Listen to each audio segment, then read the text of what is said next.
Well, it's been my legislative experience, particularly the last 7 years, where I have watched the Brownback tax experiment basically devastate our revenues and therefore most of our infrastructure in this state. You know, we've seen cuts to our schools that have forced class sizes to increase.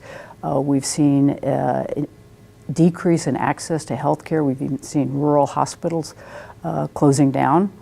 We have the highest sales tax on food in the entire country. So there are just a variety of things that I've been fighting against for the last 7 years, and now I want to take the opportunity to actually lead the state out of the problems. I think the people of Kansas in 2016 sent a very loud, clear message that they wanted us to turn things around.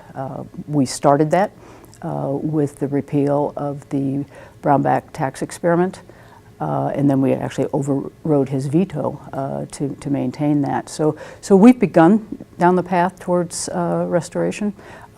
We have a long way to go. Well, I think because the legislature came together in a bipartisan fashion last year and repealed most of the Brownback tax cuts, that we're on our road to solvency. We are now experiencing actually exceeding expectations in our revenues that are coming in on a monthly basis. So I think we'll be able to look there to meet the court mandate. We will know more in April. And we'll be able to make a better forecast. But things are looking pretty good right now, and I'm expecting that in April we'll be able to balance things out. I'm an ardent supporter of Medicaid expansion. I think that's one of the biggest mistakes that has been made in the past three or 4 years.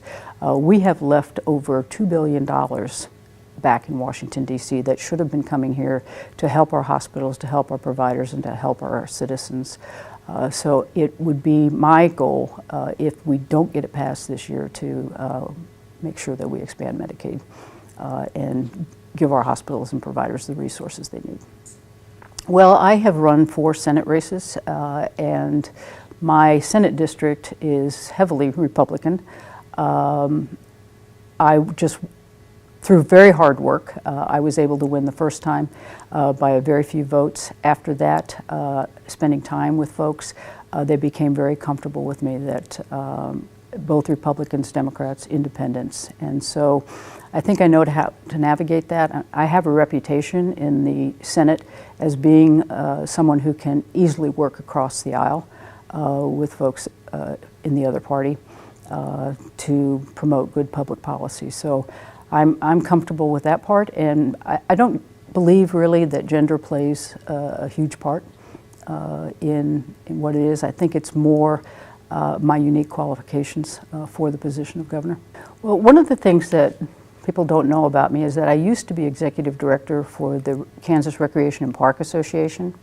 And so I represented park and recreation agencies all across the state of Kansas, including Hays. And so what I did during that time, and that was 18 years, is I spent a lot of time on the road, a lot of time coming to all of our small towns in all across the state, and particularly in western Kansas, and because my membership was there. So I feel like I've got some connections and ties into western Kansas now, and I just hope to build on those as we go forward with this campaign. I want all Kansans, and particularly those in the rural area, to understand that I'll be a governor for all Kansans, that I will devote my time and energies to ensuring that we bring back to Kansas the jobs, build the economy, fund our schools, and really make Kansas again the greatest place to live, work, and raise a family.